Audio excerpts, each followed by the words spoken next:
Hello दोस्तों, मैं सुबेंद्र कुमार पटेल आप सभी का आपके अपने YouTube चैनल एसकेपी क्लासेस में स्वागत करता हूं। आज से हम बायोलॉजी में एक बहुत महत्वपूर्ण टॉपिक पढ़ने जा रहे हैं जिसे हम कहते हैं रेस्पिरेशन। बहुत अच्छा टॉपिक है, आप सभी समझते आए होंगे, पढ़ते आए होंगे। रेस्पिरेशन या जिसे अपन कहते हैं श्वसन। ठीक, तो इस वीडियो में हम सभी प्रकार का श्वसन पढ़ेंगे। श्वसन के कितने प्रकार होते हैं, जंतुओं में होने वाला श्वसन, मानव में होने वाला श्वसन, अलग प्रकार के जंतुओं में, पेड़ पौधों में किस प्रकार का श्वसन होता है, जितने भी प्रकार के रेस्पिरेशन हो सकते हैं जो एग्जाम में आते हैं या ज्यादातर जो जिस पे बात होती है वो सभी प्रकार को अपन पढ़ेंगे। बिल्कुल बेसिक से अपन अपने टॉपिक की शुरुआत करेंगे। आप लोग बस उसको समझते चलिए, जो नोट्स बना रहे हैं वो साथ में नोट्स बनाते रहें, और कोई भी डाउट रहे तो हमेशा की तरह आप कमेंट सेक्शन में पूछ सकते हैं। तो चलो रेस्पिरेशन स्टार्ट करें। अब सबसे पहले रेस्पिरेशन स्टार्ट करते साथ एक पॉइंट समझो, ये जो शब्द है ब्रीदिंग, ब्रीदिंग शब्द सभी ने सुना होगा। सांस लेना को अपन क्या कहते हैं, ब्रीदिंग। और दूसरा टर्म अपन क्या पढ़ रहे हैं, रेस्पिरेशन, या जिसे अपन कहते हैं श्वसन। दोनों अपने आप में अलग शब्द होते हैं, ठीक, याद रखेंगे।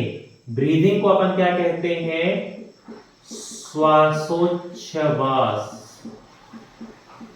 अब मैं हर बार इतना नहीं लिखूंगा, आप लोग याद रखना, श्वासोच्छ्वास ब्रीदिंग, और रेस्पिरेशन को अपन क्या कहते हैं, श्वसन। सामान्य बोलचाल में आप इन्हें एक कह सकते हैं, लेकिन यदि आप साइंस के स्टूडेंट या साइंस पढ़ रहे हैं तो आपको पता होना चाहिए ये दोनों प्रोसेस अलग अलग होते हैं। ब्रीदिंग का मतलब होता है ये जो अपन हवा अंदर कर रहे हैं, हवा अंदर हमारे फेफड़े तक गई और फेफड़े से बाहर आ गई, इस प्रक्रिया को हम कहते हैं ब्रीदिंग। ब्रीद करना मतलब हमने वायुमंडल से हवा को लिया और हवा को छोड़ दिया, लेकिन उस हवा की ऑक्सीजन जब हमारे शरीर की कोशिकाओं में, सेल्स में पहुंच जाए और हमारी कोशिकाओं में काम होने लगे, उसे हम कहते हैं श्वसन। जब ऑक्सीजन कोशिका में पहुंच जाए, सेल में, और वो कोशिका हमारे लिए एनर्जी या ऊर्जा बनाए, तो वो श्वसन कहलाता है। दोनों अलग अलग प्रक्रियाएं होती हैं, तो यहां पर अपन पढ़ने वाले हैं श्वसन। हालांकि ब्रीदिंग की अपन हर जगह पढ़ेंगे ही साथ में, लेकिन मेन जो फोकस है वो अपना रहेगा रेस्पिरेशन, या जिसे अपन कहते हैं श्वसन। ठीक, इस पॉइंट को आप हमेशा याद रखेंगे। चलिए, तो कुछ अपन बेसिक स्टार्ट करें।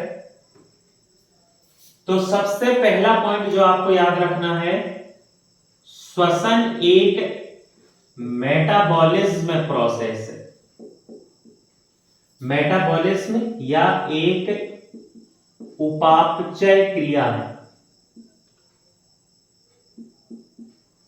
अब यदि आपको लग रहा हो कि ये मेटाबॉलिज्म या उपापचय क्रिया क्या होती है, तो इसको समझ लो। हमारे शरीर में या किसी भी जीवित के अंदर जो सेल होती हैं, कोशिकाएं, उसमें हमेशा एक चक्र चलता रहता है, एक ऐसी साइकिल चलती रहती है जो उसको कंट्रोल करती है, उसके सब काम करवाती है। उसे हम कहते हैं मेटाबॉलिज्म, या उसे अपन कहते हैं उपापचय।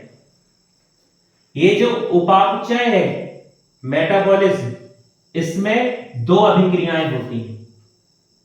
पहला होता है एनाबॉलिज्म, जिसे अपन कहते हैं उपचय,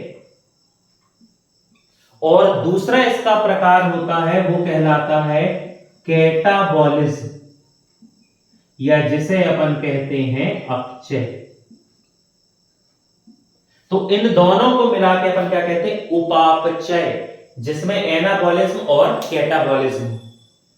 एनाबॉलिज्म का मतलब होता है, समझना, एनाबॉलिज्म का मतलब होता है सिंथेसिस,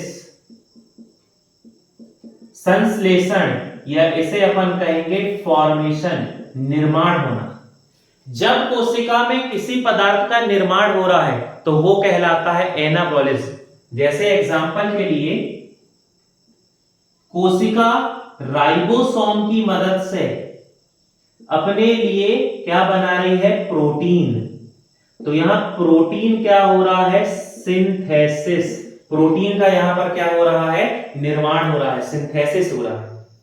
ठीक, जैसे एग्जाम्पल के लिए प्लांट की बात करें तो पेड़ पौधों में पाया जाने वाला क्लोरोफिल ग्लूकोज बनाने में मदद करता है, भोजन बनाता है, जिसे हम फोटोसिंथेसिस कहते हैं। तो सिंथेसिस मतलब क्या होता है, संश्लेषण होना या बनना। तो जब कुछ बनेगा तो वो होता है एनाबॉलिज्म। अब आप यही से समझ गए होंगे, कैटाबॉलिज्म का मतलब होता है किसी भी चीज का ब्रेक डाउन होना। ब्रेक डाउन होना, या थोड़ी साइंटिफिक टर्म में कहेंगे लाइसिस होना, टूटना। जब कुछ टूटे, जैसे एग्जांपल के लिए ग्लूकोज जब टूटता है तो ये ग्लूकोज टूटकर एनर्जी बनाता है। ग्लूकोज टूटकर एनर्जी का निर्माण करता है। तो ग्लूकोज टूटा इसलिए एनर्जी बनी, और ग्लूकोज टूटकर एनर्जी बनती है, इसे ही हम कहते हैं रेस्पिरेशन। तो बोलचाल में याद रखेंगे, श्वसन एक उपापचय क्रिया है, लेकिन बिल्कुल सटीक आंसर याद रखेंगे, श्वसन एक प्रकार का मेटाबॉलिज्म है। ये एक प्रकार की अपचय क्रिया है, क्योंकि इसमें ग्लूकोज टूटता है और ग्लूकोज टूटकर निर्माण करता है किसका, एनर्जी का। कंफ्यूज नहीं होना कि एनर्जी का निर्माण हो रहा है तो वो एनाबॉलिज्म हो जाएगा। एनर्जी का निर्माण हो तो रहा है, लेकिन वो कब हो रहा है, जब ग्लूकोज टूट रहा है। तो टूटना ज्यादा जरूरी है, इसलिए ये किस प्रकार की रिएक्शन होती है, कैटाबॉलिज्म। ठीक, ये भी शब्द जो है आप पढ़ते हैं, इसलिए मैं थोड़ा सा इसको डिटेल में पढ़ा रहा हूं। बार बार आता है तो आपको ऐसा ना लगे कि अपन ये क्या पढ़ रहे हैं। ठीक, अब श्वसन का मतलब समझो। हमारे शरीर में जितनी भी कोशिकाएं हैं, हमारे शरीर में जितनी भी सेल या कोशिकाएं हैं, उन सभी सेल या कोशिका के अंदर ग्लूकोज होता है। उन सभी कोशिकाओं के अंदर क्या रहता है, ग्लूकोज। जब हमारे शरीर में पाचन होता है, डाइजेशन होता है, और हम अलग अलग प्रकार के कार्बोहाइड्रेट खाते हैं, जैसे हम भोजन में स्टार्च खा रहे हैं, माल्टोस खा रहे हैं, लैक्टोस खा रहे हैं, कुछ भी अपन खाते हैं कार्बोहाइड्रेट, तो वो सभी कार्बोहाइड्रेट को हमारे एंजाइम ग्लूकोज में बदल देते हैं। फिर ब्लड क्या करता है, उस ग्लूकोज को एब्जॉर्ब करता है, अवशोषित करता है, और हमारे शरीर की हर एक सेल में ला देता है। तो हर सेल के पास क्या होता है, ग्लूकोज। अब जब हम रेस्पिरेशन करेंगे, श्वसन करेंगे, तो हर सेल के अंदर पहुंच जाती है ऑक्सीजन। मतलब क्या होगा, ये जो ग्लूकोज है, ग्लूकोज मतलब क्या हुआ, C6H12O6, ये क्या कहलाता है, ग्लूकोज। अब इसे क्या मिल गई, ऑक्सीजन। ऑक्सीजन के साथ ये रिएक्शन करेगा। इस काम में बहुत सारे एंजाइम हेल्प करते हैं, कुछ के नाम अपन पढ़ेंगे पर आगे चल के, अभी नहीं। एंजाइम हेल्प करते हैं, तो ये जो ग्लूकोज है ये कार्बन डाइऑक्साइड में टूट जाता है, और साथ ही साथ यहां पर बनता है पानी। अब आप सोचो, हमारे शरीर ने इतनी मुश्किल से पाचन किया, डाइजेशन किया, ब्लड ने अवशोषण करके ग्लूकोज को कोशिका में पहुंचा दिया, इतनी मेहनत करके, ताकत लगा के, फोर्स से हम रेस्पिरेशन कर रहे हैं, और क्या बन रहा है, कार्बन डाइऑक्साइड, जो वैसे ही काम कर रही है उसे हम बाहर कर देंगे, और साथ ही साथ क्या बन रहा है, पानी। तो अब केवल पानी को बनाने के लिए हम इतनी प्रोसेस तो नहीं करेंगे ना, पानी तो अपन ग्लास से उठाए और बाहर से पी लिए। तो ये प्रोसेस हमारी बॉडी में क्यों हो रही है, क्योंकि जब ये प्रोसेस होगी तभी हमारा शरीर बनाता है एनर्जी, तभी हमारा शरीर निर्माण करता है किसका, ऊर्जा का। ये जो ऊर्जा है ये होती है 38 एटीपी, एडिनोसिन ट्राइफॉस्फेट 38 एटीपी। या आप यदि पुरानी किताब पढ़ें 10th वगैरह की, तो उसमें लिखा रहता है 686 किलो कैलोरी। 686 किलो कैलोरी, कुछ भी आप याद कर लो, पर ज्यादा अच्छा होगा 38 एटीपी याद करो। तो यहां पर क्या हो रहा, ग्लूकोज ऑक्सीजन से रिएक्शन कर रहा है, मतलब एक पॉइंट यहां से भी बन गया, श्वसन की प्रक्रिया में ग्लूकोज का ऑक्सीकरण होता है। In the process of respiration oxidation of glucose occurs, और ग्लूकोज के ऑक्सीडेशन से ही क्या बनती है, एनर्जी। तो ऐसी कोई भी प्रक्रिया जिससे हमारे शरीर में ऊर्जा का निर्माण होता है उसे ही श्वसन कहते हैं। यदि ऊर्जा या एनर्जी नहीं बनी तो वो श्वसन नहीं है, वो रेस्पिरेशन नहीं, वो ब्रीदिंग है, ब्रीदिंग। उसमें एनर्जी नहीं बनती, रेस्पिरेशन में एनर्जी बनती है। इसीलिए कभी भी एनर्जी बनाने के लिए हमें क्या रिक्वायरमेंट होगी, ऑक्सीजन की। इसीलिए हम क्या करते हैं, रेस्पिरेशन, जो ग्लूकोज को तोड़ता है। तो इस प्रकार सेल में ऑक्सीडेशन से एनर्जी या ऊर्जा का बन जाना, इसे हम कहते हैं श्वसन, रेस्पिरेशन। ठीक, बहुत अपन विस्तार से इसको पढ़ेंगे, आप बिल्कुल आराम से इसको समझते चले, कोई दिक्कत नहीं। जिसको भी ऐसा लगता है कि थोड़ा धीरे धीरे हो रहा है पढ़ने में, क्योंकि थोड़ा धीरे इसलिए पढ़ाना पड़ता है, बहुत सारे ऐसे स्टूडेंट हैं जो साइंस के बैकग्राउंड के नहीं है, तो जिनको ऐसा लग रहा है कि बहुत स्लो हो रहा है, आप 2x में करके देख लें, है ना, या 1.5x करके आप देख सकते हैं। ठीक है, बाकी आपको डिटेल पूरी मिलेगी। अब ये श्वसन की प्रक्रिया, ये जो रेस्पिरेशन है, इसकी कहानी समझिए। ठीक, कैसे चल रहा है। पहले मैं बिल्कुल सामान्य बता रहा हूं, जैसे सामान्य बात हो, लेकिन फिर उसका साइंटिफिक थोड़ी धीरे धीरे स्टार्ट करते हैं। तो कैसे चल रहा है, सबसे पहले हम क्या कर रहे हैं, एटमॉस्फेयर या वायुमंडल से वायु को ग्रहण कर रहे हैं।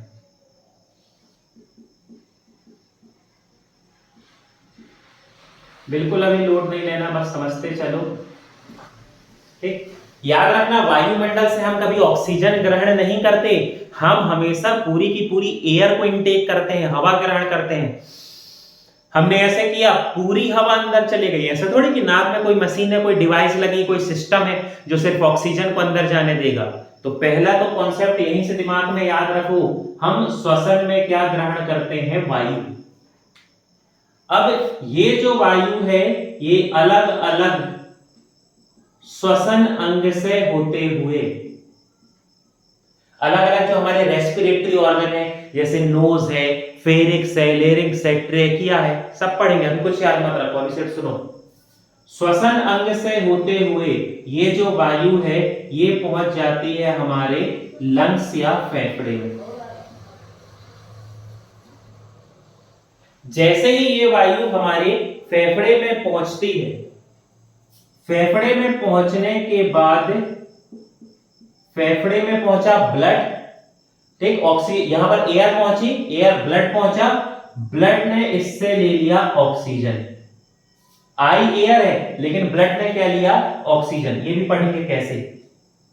ये ऑक्सीजन फिर पहुंच गई हमारे शरीर की हर एक सेल में, हर एक कोशिका में। और जब ये हमारे सेल की हर एक कोशिका में पहुंच गई है ऑक्सीजन, तो इसने दो चीजें की। एक तो एटीपी का निर्माण किया, मतलब आप इनडायरेक्ट या दूसरे टर्म में कह सकते हैं, इसने ऊर्जा का निर्माण किया जिसे हम उपयोग करेंगे। ठीक, और साथ ही साथ इसने किसका निर्माण किया, कार्बन डाइऑक्साइड। ग्लूकोज टूटा, कार्बन डाइऑक्साइड बनी। ये जो कार्बन डाइऑक्साइड है, ये ब्लड के साथ मिलकर वापस पहुंच गई कहां पर, हमारे लंग्स या फेफड़े में। ठीक, फेफड़े से फिर ये श्वसन मार्ग या श्वसन अंग, रेस्पिरेटरी ऑर्गन जो जो है, उस श्वसन अंग से होते हुए हमने इस वायु को वायुमंडल में, वायु को निष्कासित कर दिया, बोले तो एक्सेल कर दिया। अब यहां एक पॉइंट में बहुत अच्छे से ध्यान रखो, हम जो वायुमंडल से ग्रहण करते हैं वो भी वायु है, हवा है, एयर, और जो छोड़ते हैं वो भी क्या होती है, वायु, एयर।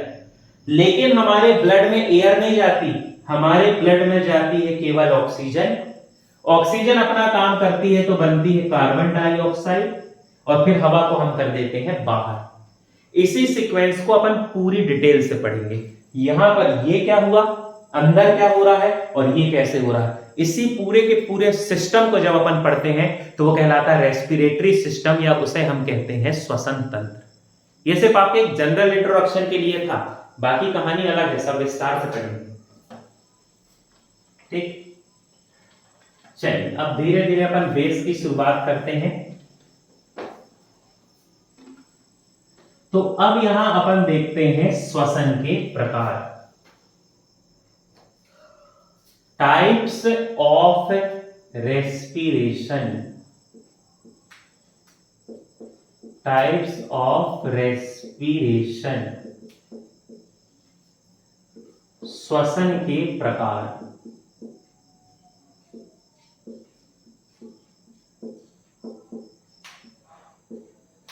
चलो समझिए, बहुत सिंपल है, आप हमेशा से पढ़ते आए हो, 6 7 से तो पढ़ते ही आए होंगे, एक बार में याद आ जाएगा। सामान्यतः श्वसन दो प्रकार के होते हैं। पहला जो प्रकार है इसे कहते हैं एरोबिक, या इसे कहा जाता है वायवीय श्वसन, नाम से ही समझ में आ रहा होगा।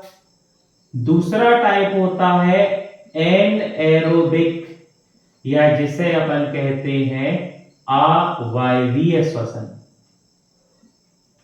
अब बहुत सारे ऐसे लोग हो सकते हैं जो इसे ऑक्सी और अनॉक्सी के नाम से भी पढ़े हो, ऑक्सी श्वसन और अनॉक्सी श्वसन। घबराना नहीं, एक ही बात है, कोई दिक्कत नहीं। इसे ही अपन कहते हैं वायवीय श्वसन और अवायवीय श्वसन। तो बहुत कुछ तो आप नाम से समझ गए। वायवीय का मतलब ऐसा रेस्पिरेशन या ऐसा श्वसन जो ऑक्सीजन की उपस्थिति में, प्रेजेंस ऑफ ऑक्सीजन या ऑक्सीजन की उपस्थिति में हो, तो उसे हम क्या कहते हैं, ऑक्सी श्वसन, या उसे हम कहते हैं वायवीय श्वसन। अब भी जो जस्ट इसके पहले पढ़े अपन, ग्लूकोज है C6H12O6, ऑक्सीजन की उपस्थिति में, प्रेजेंस ऑक्सीजन की, ऑक्सीजन के साथ रिएक्शन करके बनाएगा कार्बन डाइऑक्साइड प्लस वाटर, और साथ ही साथ फॉर्म हो गई 38 एटीपी के फॉर्म में, के रूप में ऊर्जा। ऑक्सीजन की उपस्थिति, ऑक्सीजन। तो अब लॉजिक लगाओ तो इसको भी बता दोगे। अवायवीय या अनॉक्सी श्वसन, ऐसा श्वसन या ऐसा रेस्पिरेशन जो ऑक्सीजन की अनुपस्थिति में होता है, एब्सेंस ऑफ ऑक्सीजन या ऑक्सीजन की अनुपस्थिति में हो, उसे हम क्या कहेंगे, अवायवीय श्वसन। ऐसा श्वसन बहुत ज्यादा देखने को नहीं मिलता, बहुत कम ही ऐसे हैं जिनके पास ऑक्सीजन ना हो तो भी वो सरवाइव कर पाए। जंतु तो हो नहीं सकते, जंतु अपन लोग हैं नहीं, पेड़ पौधे भी बहुत कम ही होते हैं, ज्यादातर वो भी सरवाइव नहीं कर पाते। इस स्थिति में जो है, जो बहुत आसानी से जीवित रह सकता है, वो होते हैं सूक्ष्म जीव, माइक्रोब्स या सूक्ष्म जीव। और सूक्ष्म जीव में भी जो सबसे ज्यादा एग्जाम्पल चलता है वो है फंगस, या जिसे अपन कहते हैं कवक। बैक्टीरिया भी होते हैं, ऐसा नहीं आगे अपन बैक्टीरिया भी पढ़ रहे हैं, पर अभी मैं फंगस से स्टार्ट कर रहा हूं ताकि आप आसानी से समझ सकें। तो क्या होता है, जैसे फंगस में हमने एग्जाम्पल लिया ईस्ट, ईस्ट या जिसे कहा जाता है खमीर। सभी ने सुना होगा, चावल को सड़ाने के लिए, या जब मान लो डोसा बनाना है तो चावल सड़ाना या किसी चीज को खराब करना तो उसमें खमीर डालते हैं, ईस्ट। छोटी छोटी पीली कलर की गोली आती हैं, वो जो ईस्ट होते हैं ना, फंगस है, सैक्रेमाइसिस सेरिबेसी नाम के फंगस होते हैं जो ये काम करवाते हैं। ठीक, तो फंगस है। अब क्या होगा ईस्ट में, ईस्ट का जो खाना है C6H12O6, कोई भी जीवित हो उसके लिए खाना तो ग्लूकोज ही होगा, उसी से एनर्जी मिलेगी। अब ये ग्लूकोज जो है इसे ऑक्सीजन नहीं मिली, ऑक्सीजन ना मिलने की वजह से ये ग्लूकोज टूट गया C2H5OH। श्वसन है तो कार्बन डाइऑक्साइड तो बनेगी ही, और श्वसन है तो एनर्जी भी बनेगी, और यहां पर एनर्जी बनती है केवल 2 एटीपी। ठीक, ये ग्लूकोज ऑक्सीजन की उपस्थिति में जब टूटा तो 38 एटीपी बनाया। एक ग्लूकोज के मॉलिक्यूल ने 38 एटीपी बनाए, और यहां पर जब ऑक्सीजन नहीं है तो एक ग्लूकोज के मॉलिक्यूल ने केवल कितने एटीपी बनाए? 2 एटीपी। और C2H5OH इसे अपन कहते हैं एथेनॉल। ये होती है एथिल अल्कोहल, पीने वाली जो शराब है ना उसे ही अपन कहते हैं इथेनॉल। तो आपसे अब पेपर में पूछा जाएगा कि जब ग्लूकोज का पूर्ण ऑक्सीकरण हो जाता है तो किसका निर्माण होता है? जब ग्लूकोज का पूर्ण ऑक्सीकरण हो जाता है तो कार्बन डाइऑक्साइड और पानी बनता है। फिर आपसे कहा जाएगा जब ग्लूकोज का अपूर्ण दहन होता है तो क्या बनता है? जब ग्लूकोज का अपूर्ण ऑक्सीकरण हो, इनकम्प्लीट ऑक्सीडेशन, तो वो बनाता है इथेनॉल और कार्बन डाइऑक्साइड। ये आपका बेसिक है। तो श्वसन के हो गए 2 प्रकार, एरोबिक, एनएरोबिक, डिटेल में पढ़ेंगे, लेकिन शुरू में मैं सिर्फ आप लोगों को शब्दों से जोड़ रहा हूं, इसीलिए आराम से चलेंगे। ठीक, बाकी एरोबिक पूरा डिटेल में पढ़ेंगे और एनएरोबिक भी डिटेल में पढ़ेंगे। ठीक, चलिए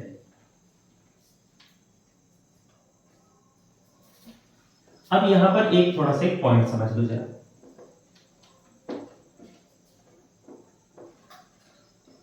ब्रीदिंग और रेस्पिरेशन आप समझ रहे हैं, ठीक? उसी प्रकार 2 शब्द और आएंगे, ठीक? वो 2 शब्द की भी मीनिंग समझ लो आप, वो भी श्वसन के प्रकार ही होते हैं। उन्हें भी अपन कहते हैं टाइप्स ऑफ रेस्पिरेशन, पर वो अलग होते हैं, उतनी डिटेल नहीं आती उनकी, तो आप कंफ्यूज नहीं होंगे, मत घबराओ। ये भी क्या कहलाते हैं? श्वसन के प्रकार। ठीक, अब ये शब्द जो है ये आप सुनते आए होंगे तो इसमें आपको दिक्कत नहीं जाएगी। ठीक, ये जो श्वसन के प्रकार हैं इनके लिए अपन शब्द उपयोग करते हैं। पहला शब्द होता है निह श्वसन। निह विसर्ग लगा है, निह श्वसन। इंग्लिश में इसे कहते हैं इनहेल, इनहेल करना। और दूसरा प्रकार कहलाता है निश्वसन। बिल्कुल इसमें कंफ्यूज नहीं होना, इंग्लिश में इसे कहते हैं एक्सहेल। नाम से ही समझ में आ रहा है, निश्वसन और निश्वसन। ठीक, तो इनहेल का मतलब इनहेल क्या करते हैं अपन? जब लंग्स या फेफड़े में वायु ऑक्सीजन को भरा जाता है, ऑक्सीजन को भरा जाता है तो उसे अपन क्या कहते हैं? इनहेल। ये क्या हो गया? इनहेल। तो एक्सहेल क्या हो गया? जब फेफड़े में भरी हुई हवा को छोड़ते हैं। लंग्स या फेफड़े में भरी हुई हवा, एयर, ऑक्सीजन को जब छोड़ा जाता है तो वो क्या कहलाता है? एक्सहेल। ठीक, अभी भी यहां पर कोशिका की बात नहीं हो रही है कि ऑक्सीजन कोशिका में पहुंच गई, कुछ हो गया, नहीं, वो बात अलग होगी। ठीक है, वहां ये नहीं। निश्वसन का मतलब हवा को हमने फेफड़े में भर लिया, निश्वसन का मतलब हमने हवा को भर लिया, और निश्वसन का मतलब हमने हवा को छोड़ दिया। इंग्लिश याद रखेंगे, इनहेल और एक्सहेल। ठीक, ऑक्सीजन की अपन यहां पर बात नहीं कर रहे हैं कि ऑक्सीजन कहां पहुंची, क्या करी। ये टर्म आएंगे बार बार, तो आपको याद रहे इसलिए मैंने पहले ही ये शब्द आपको समझा दिया। चलिए अब इसमें अपन आगे बढ़ते हैं, अगली कंडीशन को समझने की कोशिश करते हैं। वो भी सिंपल है, आप उसको पढ़ते आए समझते आए, ऐसी कोई दिक्कत जाएगी नहीं उसमें। ठीक, देखो बहुत अच्छे से बिल्कुल शांत होकर इस चीज को समझना। एक श्वसन वो हो गया जिसमें ऑक्सीजन है, एक श्वसन वो हो गया जिसमें ऑक्सीजन नहीं है, बिल्कुल नहीं है, और एक और ऑक्सीजन होता, एक और श्वसन होता है जिसमें ऑक्सीजन है तो लेकिन कम। अब समझो कैसे। ठीक, जैसे इसका सबसे अच्छा एग्जांपल है अपन, कोई भी जानवर हो सकता है पर खुद से अपन समझेंगे। यदि अपन बात करते हैं किसकी, ह्यूमन की, यदि हम मनुष्य की बात करें, सामान्य जब अपन काम कर रहे हैं, नॉर्मल घूम रहे हैं फिर रहे हैं बात कर रहे हैं, तो हमारा ग्लूकोज है, ऑक्सीजन उसमें पहुंच रही है और 38 एटीपी बन रहे हैं। अब मान लीजिए किसी कारण से आप कठिन काम करते हैं, हार्ड वर्क कर रहे हैं, जैसे साइकिलिंग कर रहे हैं, रनिंग कर रहे हैं, जिमिंग कर रहे हैं, कोई भारी वस्तु को उठा रहे हैं, भाग दौड़ी वाला काम कर रहे हैं, कोई कठिन काम करते हैं, तो क्या होगा समझ लो। बहुत सिंपल है, बस थोड़ा सा समझ लो। अब क्या होगा देखो, किसी भी कार्य को करने के लिए हमें आवश्यकता होती है ऊर्जा की। कार्य करने की क्षमता को ऊर्जा कहते हैं, कार्य करने की क्षमता क्या कहलाती है, ऊर्जा। तो जब कार्य करेंगे ऊर्जा, ये दुनिया का नियम है, दुनिया में कोई भी चीज यदि कार्य करेगी तो उसे ऊर्जा चाहिए, चाहे मशीन हो, अपन हो, या दुनिया में कोई भी। सामान्य काम कर रहे हैं, सामान्य ऊर्जा चाहिए, जीवन चल रहा है। अब मान लो जब आप कठिन काम कर रहे हैं, मतलब ज्यादा काम कर रहे हैं, ज्यादा काम कर रहे हैं तो आपको ज्यादा क्या चाहिए, एनर्जी। अब ज्यादा एनर्जी बनाने का तरीका एक ही है कि ये जो हमारा ग्लूकोज है C6H12O6, इसे हम ज्यादा से ज्यादा तोड़े, और इसे तोड़ने के लिए हमें क्या चाहिए, ऑक्सीजन। ये टूट के क्या बनाएगा, कार्बन डाइऑक्साइड प्लस वाटर, और ये यहां पर क्या बना जाएगा, 38 एटीपी के फॉर्म में एनर्जी। ठीक, ये एक सामान्य प्रक्रिया है। अब जब ज्यादा हार्ड वर्क कर रहे हैं तो उसे करने के लिए हमें ज्यादा क्या चाहिए, एनर्जी। अब ज्यादा से ज्यादा एनर्जी बनाने के लिए ज्यादा ग्लूकोज को तोड़ना होगा, और ज्यादा ग्लूकोज को तोड़ने के लिए हमें ज्यादा क्या चाहिए, ऑक्सीजन। इसीलिए आप देखना, जब भी अपन कोई कठिन कार्य करते हैं ना तो अपन हांफने लगते हैं। हांफने का मतलब ये होता है कि अपन नाक के साथ साथ मुंह से भी हवा ले रहे हैं, ताकि हम ये चाहते हैं कि ज्यादा से ज्यादा ऑक्सीजन हमारी कोशिका में पहुंचे और ग्लूकोज टूट जाए और हमें ज्यादा ऊर्जा मिले। इसलिए अपन नाक के साथ साथ मुंह से भी ऑक्सीजन लेने लगते हैं कि ऊर्जा बन सके। लेकिन चाहे आप नाक से सांस लें या मुंह से सांस लें, उतनी ही ले पाएंगे ना जितने फेफड़े की क्षमता है, जितनी फेफड़े की कैपेसिटी, अपन उतनी ही हवा ले लेंगे, चाहे आप मुंह से ले लो, नाक से ले लो, कुछ कर लो। तो क्या होता है, जब हम कठिन काम करते हैं तो हमारी कोशिकाओं को पर्याप्त ऑक्सीजन नहीं मिल पाती, तो यहां पर क्या हो जाता है, लैक ऑफ ऑक्सीजन। कोशिकाओं में हो जाती है ऑक्सीजन की कमी। ये बिल्कुल नहीं कहेंगे कि ऑक्सीजन अनुपस्थित होती है, एनएरोबिक या अवायवीय नहीं कहेगा। यदि ऑक्सीजन अनुपस्थित होगी तो अपन तो कर ही नहीं सकते कुछ, अपना तो काम ही खत्म हो जाएगा। ऑक्सीजन अनुपस्थित नहीं है, लैक ऑफ ऑक्सीजन है, ऑक्सीजन की क्या हो गई है, कमी। अब ऑक्सीजन की कमी होने पर क्या होगा, शरीर को एनर्जी तो चाहिए, तो उस स्थिति में हमारा C6H12O6 मतलब हमारा जो ग्लूकोज है, पर्याप्त ऑक्सीजन ना मिलने की वजह से, लैक ऑफ ऑक्सीजन या पर्याप्त ऑक्सीजन ना मिलने की वजह से ये जो ग्लूकोज है ये टूट जाता है C3H6O3। श्वसन है तो कार्बन डाइऑक्साइड तो मुक्त होगी ही, और श्वसन है तो सीधी सी बात है एनर्जी बनेगी, और यहां पर ऊर्जा बनती है केवल कितनी, 2 एटीपी। अपने शरीर की बात है, ऑक्सीजन मिल जाती तो एक ग्लूकोज का मॉलिक्यूल 38 एटीपी बनाता, ऑक्सीजन की कमी है तो एक ग्लूकोज का मॉलिक्यूल केवल क्या बना रहा है, 2 एटीपी। और C3H6O3 का मतलब होता है लैक्टिक एसिड। ग्लूकोज टूटकर क्या बना रहा है, लैक्टिक एसिड, और ये लैक्टिक एसिड आकर हमारी मसल्स में या हमारी मांसपेशियों में जमा हो जाता है। इसलिए आप देखना, जब आप नया नया जिम जाना चालू करोगे, नई नई साइकिलिंग करना चालू करोगे, घूमना चालू करोगे, दौड़ना चालू करोगे, तो आपके हाथ पैर में दर्द होता है। आप कहते हैं ना, यार जिम जा रहे हैं यार, एक हफ्ते से बहुत दर्द दे रहा है, फिर कुछ समय बाद वो दर्द खत्म हो जाता है। तो जब भी अपन कोई नया कठिन काम करते हैं और अपन को दर्द होता है, तो उसका कारण है कि हमारे मांसपेशियों में किसका जमाव हो जाता है, लैक्टिक एसिड।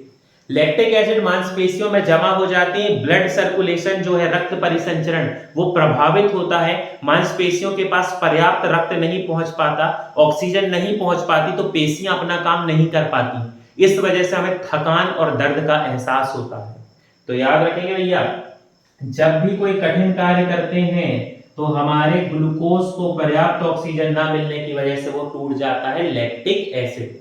फिर आप उसकी सिकाई करते हो बर्फ से, या वो गर्म पानी वाले जो बैग आते हैं उससे आप सिकाई करते हो, सामान्यतः ठीक हो जाता है। ठीक है, लैक्टिक एसिड बन गया। हालांकि लैक्टिक एसिड का यदि लगा हुआ है तो उसको ठंडे पानी से ही करना चाहिए, है ना, बाकी अब सबका अपना अपना तरीका। तो ये क्या होता है, लैक्टिक एसिड बना। अब आप यहां ये नहीं कह सकते कि ऑक्सीजन नहीं है, आप ये कहेंगे ऑक्सीजन है पर कम। तो मनुष्य में भी एक प्रकार का क्या होता है, अवायवीय श्वसन, लेकिन डायरेक्ट नहीं। मनुष्य में ये कब होगा, जब ऑक्सीजन की कमी हो जाएगी। ठीक, इसको अपन थोड़ा और डिटेल में पढ़ेंगे आगे, वो तभी रिलेट कर सको आप, इसलिए मैंने ये समझा दिया। बाकी आगे चल के जब अपन इसके प्रकार या इसके टाइप्स पढ़ेंगे तो वहां पर अपन इसे डिटेल में पढ़ेंगे। ठीक, चलिए आगे बढ़ते हैं। अब इन तीनों को मैं आपको समराइज कर देता हूं, है ना, थोड़ा इसको सरल कर देता हूं, नहीं तो आपके दिमाग में कंफ्यूजन हो जाएगा कि ये क्या हो गया। ठीक, पढ़ेंगे तो डिटेल्स में, लेकिन अभी मैं यही तुरंत कर दे रहा हूं समराइज, तो ताकि आपको समझने में आसानी। देखो हुआ क्या, हमारी कोशिका में है ग्लूकोज। ये ग्लूकोज कहा भैया हम तो यही हैं, तुम हमें तोड़ लो और एनर्जी बना लो। तो तीन चीजें हुई। पहला, इस ग्लूकोज को, पहला क्या हुआ कि ये जो ग्लूकोज है, इस ग्लूकोज को पर्याप्त ऑक्सीजन मिल गई, मतलब यहां पर ऑक्सीजन की क्या हो गई, उपस्थिति। सब बढ़िया चल रहा है, पर्याप्त ऑक्सीजन है, तो यहां पर प्रेजेंस ऑफ ऑक्सीजन। दूसरी स्थिति ये हो गई कि भैया ऐसा कुछ हो गया कि ग्लूकोज को ऑक्सीजन मिल ही नहीं पा रही है, तो ऑक्सीजन की क्या हो गई, अनुपस्थिति, एब्सेंस हो गई। और एक कंडीशन ऐसी है, ऑक्सीजन तो मिल रही है लेकिन पर्याप्त नहीं है, तो ऑक्सीजन की क्या हो गई, कमी। तो इसे अपन क्या कहेंगे, यहां पर क्या है, प्रेजेंस ऑफ ऑक्सीजन। एक कंडीशन हो गई एब्सेंस ऑफ ऑक्सीजन, और फिर एक कंडीशन हो गई लैक ऑफ ऑक्सीजन। ठीक, यदि ग्लूकोज को पर्याप्त ऑक्सीजन मिल रही है जितनी उसको चाहिए, तो कोई दिक्कत नहीं होगी, कार्बन डाइऑक्साइड और पानी बनेगा, और साथ ही साथ ये ग्लूकोज हमें दे देगा 38 एटीपी। एक ग्लूकोज का मॉलिक्यूल क्या दे देगा, 38 एटीपी। अपन एक मॉलिक्यूल की बात कर रहे हैं, आपको क्लियर हो इसलिए मैं लिख दे रहा हूं, सिर्फ एक मॉलिक्यूल की बात कर रहे हैं।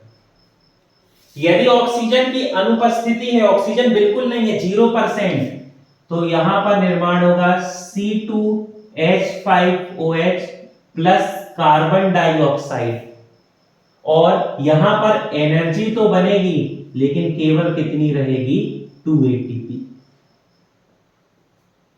और ऑक्सीजन मिल रही है लेकिन कम है, तो वहां पर निर्माण होगा C3H6O3 प्लस कार्बन डाइऑक्साइड, और साथ ही साथ यहां पर मिलेगी 2 एटीपी एनर्जी।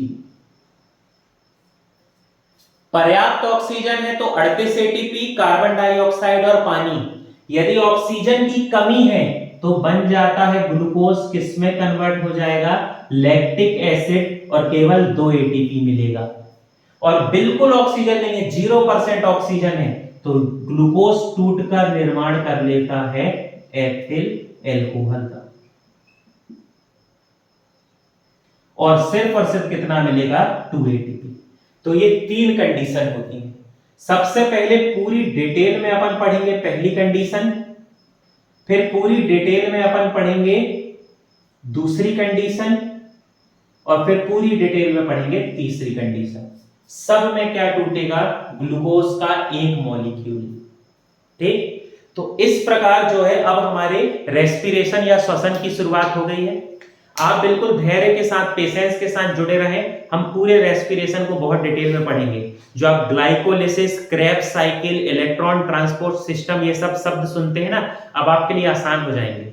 बहुत डिटेल में अपन पढ़ेंगे रेस्पिरेशन या श्वसन को। आप इस वीडियो को देखें, नोट्स बनाएं, जो भी डाउट हो आपको, जो भी आपको लग रहा है पूछना है तो आप कमेंट सेक्शन में पूछ सकते हैं। ऐसी जानकारी के लिए हमारे चैनल से जुड़े रहें। हमारे चैनल से जुड़ने के लिए आप सभी का बहुत बहुत धन्यवाद।